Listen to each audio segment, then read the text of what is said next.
Hello everybody, and welcome back to another classy outing, this time featuring my haul from the Criterion Collection's 50% off sale from the last month.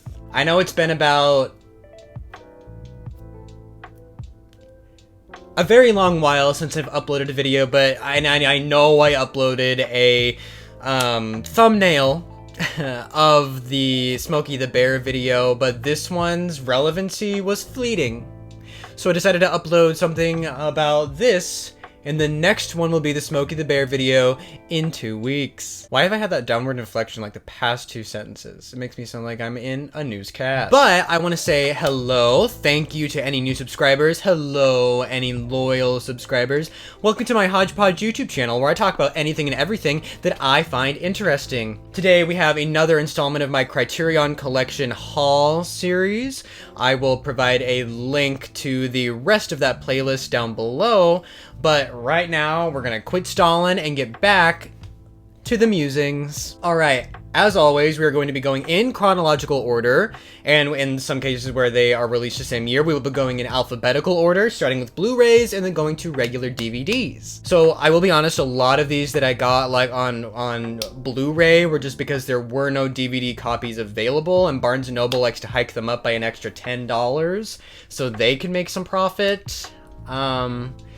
Yeah, so I have a lot more Blu-rays this time than usual. I also want to say that I have not watched all of these movies yet, so where applicable, where I'd usually be like, okay, like these are like the extras like on the set, I have not watched it yet, so it will just be a look at what's inside and the aesthetic of the release itself. Alright, up first we have Vampyr. So this one is interesting because it's filmed like it could be a silent movie, because at that time theaters were in a weird transition between like silent movies and like movies that would actually have like synced up soundtracks with like actual dialogue that could be heard. So 2 versions of this movie were filmed, one with the actual dialogue track and one as a silent picture. So this is the front cover. This is the back. It's very weirdly filmed, and I do appreciate it for its dreamlike tone. This one comes with a booklet, much like we've seen before. This is the art. And this one is a booklet that is paper instead of like weird glossy stuff. And it has a lot of stills in it. It's actually like a big essay on the inside. It's very cool. And this is what the inside of the DVD case looks like.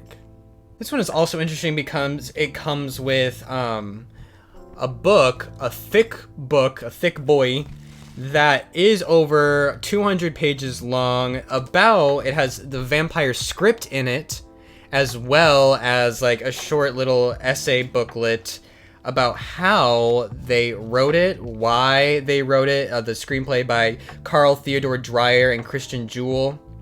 And there's also another little short story called Carmilla in it as well. I haven't read it yet, so I'm assuming that's maybe what the movie is based on.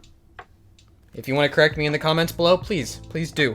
I've never claimed to know everything, just some things. I would say the most interesting extra on this one is that extra book, because it gives you some extra insight as to what like is going on, and I just think it's very fascinating whenever they include big books like this. This is a first for my particular collection, so I'm glad to have it here. Next, we have the first winner of the Big 5 Oscars, that is, It Happened One Night. Here is the back. So this is one of the last like pre-code movies to win Best Picture, and it has like some tantalizing imagery in it too, especially since like the unmarried couple have to like share a cabin together, which is like what's portrayed on the front. We don't actually see any nudity, but there's like a lot of implied sexuality here. That was apparently very tantalizing for audiences back then. This one folds out.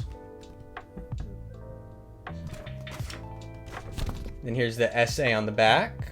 Now here's the inside with the disc, and it's them out on the haystack, the iconic scene where she actually realizes that she is kind of in love with this man. This one I did not expect to like as much as I did as a movie. It is very entertaining, relatively little plot, but the joy of the characters and the witty dialogue between them is like really like buoys this story into something extra super special. My favorite extra on this is titled Screwball Comedy, with a question mark. And it like goes in depth as to whether or not this is the progenitor of like the screwball comedies that would come later, that would become like wackier and a little more high concept, because this one is very down to earth and could just be categorized as just a straight up comedy instead of a screwball comedy. So the documentary is about whether or not it could be called the first screwball comedy. Next, we have the first of many Katharine Hepburns in The Woman of the Year. And here is the back. There is a very popular, or used to be popular, musical with a score by Kander and Ebb that came out in the 80s based on this, but they changed all the newspaper stuff to like TV stuff. Here is the fold out. And the essay on the back. Spencer Tracy and Katharine Hepburn are very charming in this movie, and it's no wonder that they would go on to do like a bunch more film collaborations, because this one is just like top notch, and it's so beautiful and so witty and so modern. I love it. Here's the inside. And this is by George Stevens, who directed James Dean in Giant, known for his meticulous ways of filmmaking. I don't think he was quite notorious when this movie came out, but by the 50s, when he was like helming grander projects like out on location and like working in Technicolor, he was kind of stringent, let's say. This one I very recently watched, so I haven't had a chance to look at any of the extras, but none of them look like particularly just thrown on there just to like fill space, so I will have to get back to this one to look at some of the extras on it. Ooh, next we have the noir drama Mildred Pierce, starring everybody's favorite wire hanger yielding Joan Crawford. And here is the back. This one I also watched very recently, and I kind of just fell in love with it. It's a little under 2 hours, and I never like checked my phone one time. It is like Joan Crawford is so good. Anne Blythe as her daughter Vita is so good and so spoiled. Oh, she's one of like the great underrated like movie villains out there. Oh, I love it. Here is the art. We have Mildred and Vita facing off there. Credits. And the back with the essay. This one is much more bland when it comes to its art. On the inside, there's just like purple, and the disc is just like a very bland looking kind of yellow. Say hello to the camera. Hello.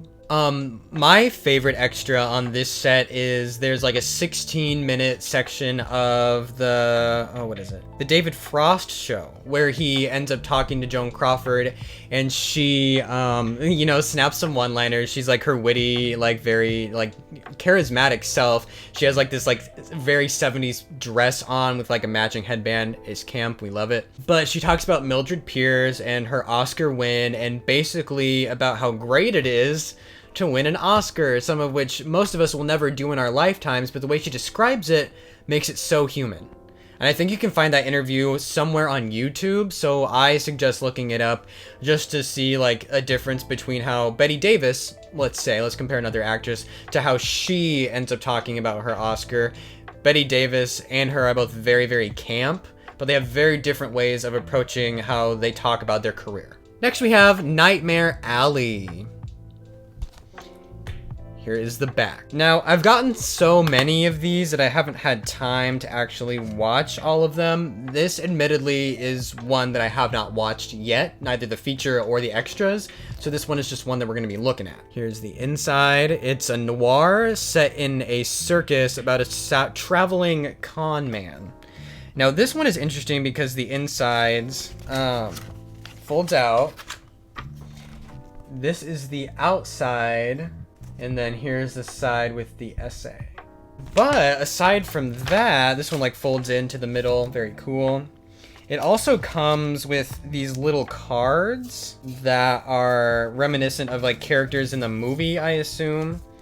So we have the Hanged Man. On the back, there's an eye, a very sinister eyeball. The Magician, the Emperor, Death themselves, the Star, baby the Star, and the Wheel of Fortune. And again, I can't speak to any of the extras on this release because I haven't had the chance to look at them yet, but in the future I definitely will. We are almost done with the Blu-rays. Here we have Kiss Me Deadly. Here's the back. This was directed by Robert Aldridge, who, if I remember, also ended up doing Whatever Happened to Baby Jane with the aforementioned Bette Davis and Joan Crawford. Now, this one is set up interestingly. It's almost weirdly like set up like a TV guide looking kind of book. And the inside like goes with that design as well. It's very cool. This is the film debut of eventual Oscar and Emmy winner Cloris Leachman. She appears in the movie for like the first like 10 minutes as an escaped mental patient. Here is the inside with the disc, which is admittedly kind of bland. So I went on like a movie binge this weekend because I haven't had time. That's why I've been away lately. I just haven't had time. And this is one of those that I watched along with a few others that I haven't had the time to like look at the extras. This is another one of those, but looking at these, I would definitely say one of them that looks interesting is the commentary by noir specialists Elaine Silver and James Ursini. So look forward to watching that. Ugh. All right, my favorite of the bunch, Three Women. And here's the back. This one's design is so weird to me. Like, look at that logo. It takes up so like little space there, like on the cover, instead of like stretching out the logo. I don't know. But this one is weird, but like definitely one of my favorite Robert Altman's. It also has a very small pamphlet. There it is. And then over here with the lovely Shelley Duvall. Yep, Shelley Duvall there in all her omnipresent greatness. This one also just has some weird imagery. Here's the inside, very, very bland. But it's a lot about identity and how manipulative some friendships can be. Robert Altman would like go on to explore this 5 years later in his movie Come Back to the Five and Dime, Jimmy Dean, about how wasteful we can be with our relationships, especially with our friends and especially amongst women. I think a lot of the movies where he like deals with women in these situations are some of his best movies and also some of his like most underrated. I think Three Women is one of the most restrained Robert Altmans I've ever seen, and Jimmy Dean as well, even though that one can sometimes get annoying in its technical execution. Yeah. All right, two more. Tess by Here's the back. Despite me not really liking this is one of his better movies with a female portrayal in it. Natasha Kinski gives a very good, moving, layered performance as Tess D'Urberville, excuse me. Here is the back, showing off some of the Oscar-winning period costumes. And then here's the essay part. This movie is also just gorgeous to look at. It won an Oscar for its cinematography, and I literally just have to show you one of the shot on the inside. It is so beautiful, and it's made even better when you can see it in like the anamorphic widescreen. It is just so delicious to look at. One of the best looking movies that I got during this 50% off sale. It's also 3 hours long. It's adapted from like a Thomas Hardy novel, which is like this thick. So like it's amazing that it's like 3 hours just to get it all done. My favorite, I watched this very early in the month. One of my favorite is like this like multi-part documentary series about the making of Tess, from Natasha Kinski's point of view and like Roman Polanski's point of view and like the screenwriting point of view. It's just very interesting to see how they took this novel, which in theory is very episodic, but also very straightforward when you trim the fat, into something that was a very watchable mainstream movie. It's also kind of sad knowing that they had to like change Natasha Kinski's, the spelling of her name to make her more recognizable to American audiences. Last of the Blu-rays. The Long Day Closes. And here's the back. This is the last movie that I picked up for the month, like on the last day of the month while the sale was still going. I read the description on the back and I'm like, okay, that seems like something I could really get behind. I didn't know that it wasn't going to be a straightforward narrative, but it's told more like a poem with like very sparse dialogue throughout, and there's just not a lot of plot to it told in like a straightforward way. It's very based on like 50s Liverpudlian nostalgia. Something that I don't have nostalgia for personally, but like the movie helped evoke emotions of being like a teenager, like a teenage boy right on the cusp of becoming an adult. Here is the booklet. Very nice. They're like very warm tones. Images from the movie, and along with the essay on the inside. This one is one of Criterion's rare double format releases, so I have it on Blu-ray and DVD in the same set. This movie is just beautiful. Despite it not having much of a plot, it did move me to tears by the end of it, because this boy is just so lonely. He has no friends. His older sister and her like fiance, and I think his older brother are just like too old to like hang out with him, and he gets bullied at school, and there's just like a lot of things that he just does not connect with people except his mother, and his relationship with his mother is very moving. And that's one of those that like you have to have a very particular taste if you want to watch it. You have to be in like a particular frame of mind, but when you do, you might end up enjoying it and longing for a time period and a place that you did not grow up in. All right, now we are to the DVDs. This is Dance Girl Dance. Here's the back. This is directed by Dorothy Arzner, who is one of the few female directors directing way back in the golden age of Hollywood. And so it's really cool to see a feature of hers dealing with women being three-dimensional characters, having wants and dreams and desires. It's really cool. Here is the fold-out, a rather small pamphlet as well. Here's the essay. This has one of Lucille Ball's most prominent roles in a Hollywood feature before her explosive popularity from I Love Lucy. And here's the inside. Admittedly, also kind of bland. This one does not boast a lot of features on it. There are 4 in general. And the one that I enjoyed the most was the interview with Francis Ford Coppola, and how he talked about women directors as well as the significance of Lucille Ball's performance in an otherwise pretty forgettable dramedy of the period. Another Katharine Hepburn vehicle, The Philadelphia Story.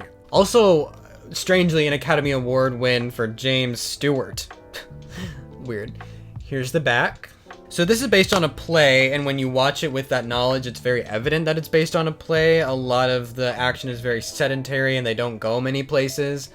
And it just is written more intelligently, which makes it just seem like a play. Comes in a booklet. Here is the beginning of the essay with Katharine Hepburn in a boat. And on the back, there are our 3 main stars. This one has a admittedly very similar plot to It Happened One Night, about being engaged to one person and then not going through with that marriage in the end. Here's the inside with the 2 discs, traditional of Criterion DVD releases. And on the back there are our 3 main stars. I'm gonna say this movie, James Stewart is so charismatic, and he's so tall and so very, very thin for a Hollywood leading man. It looked like he was swimming in his suit sometimes. He was just too thin to have it tailored to make his shoulders look too thin. So I thought that was an interesting way to costume him. Next up is Moonrise. I love the art on the front, with the noose there, around him. It's great. It's great. Here's the back. This one is a film noir about a child who gets bullied, and later into his adulthood he gets bullied too because his dad was hung. And then he ends up killing somebody and running from the law and trying to cover it up. It's weird, it's wild, it's wacky. Here is the outside. It looks like a poster, like so many of them do. Then here is the essay and the technical credits on the inside. This one is also admittedly a rather dull looking release. Here is the inside. And I also watched this on that movie binging day, so I haven't had time to look at any of the extras.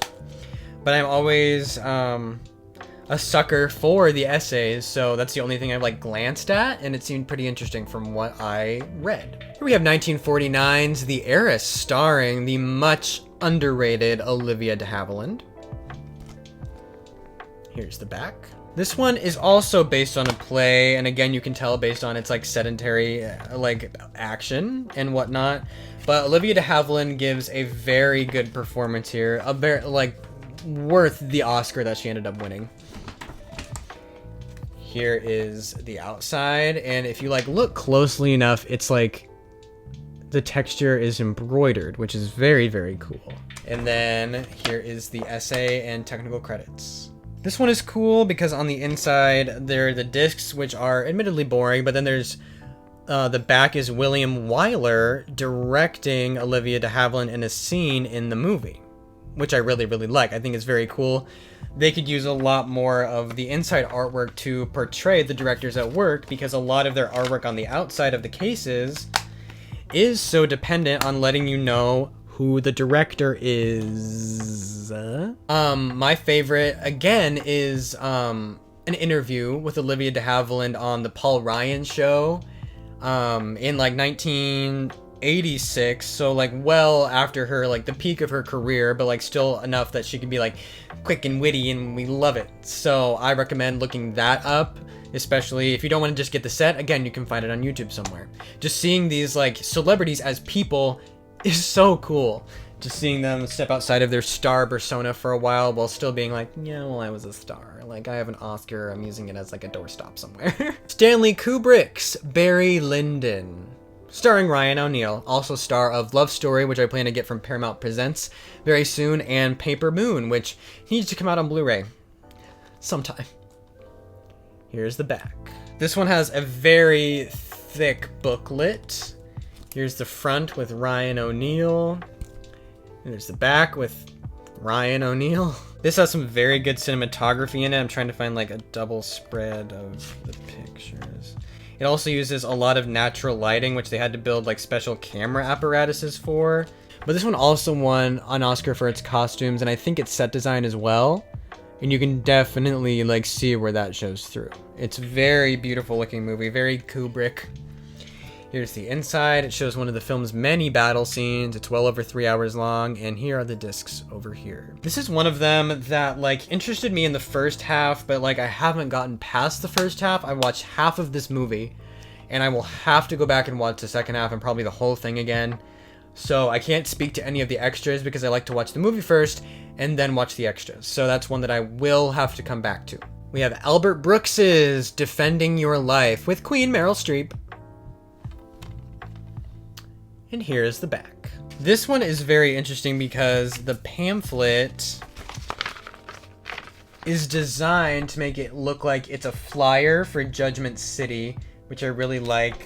Let's go in a little bit closer. You can see like the Judgment City, like all the fun advertisements.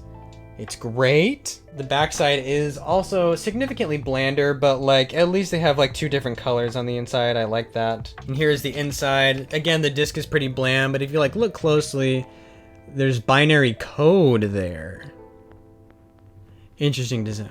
And again, this is one of those, I sound like a broken record. This is one of those that I watched on like my movie binge day. So I haven't had a chance to look at many of the extras, but I'll get to it soon. Last but not least, the most recent of the movies that I picked up from 1993, The Age of Innocence. Ugh. And one of the rare romantic dramas based on like a young like coming of age book by Martin Scorsese. I almost said Robert Scorsese. Here's the back. A lot of the art in this movie is based on the extremely beautiful main title design. So like this shot of a rose, which like plays into the story. This also has some very beautiful cinematography played out here in the booklet with the technical credits as well as the essay. Michelle Pfeiffer also gives a wonderful performance here, and Winona Ryder gives an Oscar-nominated performance here as the more modern of the women. She like shoots a bow and arrow in a dress, and it's like badass, I guess. It is badass. Not I guess, it is badass. Also because it's Winona Ryder. Here is the inside. This is one of those that I picked up merely based on aesthetic alone. Not so much because I liked the story, but after watching the movie, I found the book that it's based on too, so I want to see what differences lie between book to screen. Kind of disappointed that there aren't like any interviews with the actors of the movie. There is an interview with Martin Scorsese, which is very interesting, but I think a lot of them are usurped by the entertainment value of the essay for this movie in particular.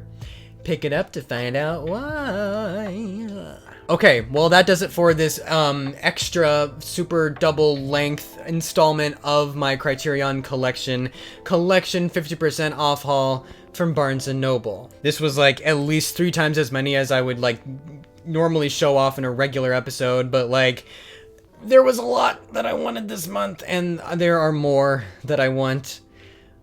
Me talking pretentiously about these movies that maybe or maybe not be pretentious is worthy of study, I think. So I shouldn't be so weird about it. If you liked this content, please give this video a like and maybe even hit the subscription notification if you'd want to see more. I want to hear more from you. Are there any movies that I missed? Are there any movies that are your favorites that I do not have in my collection yet? Please let me know in the comments below. But in the meantime, please go out there, stay sexy.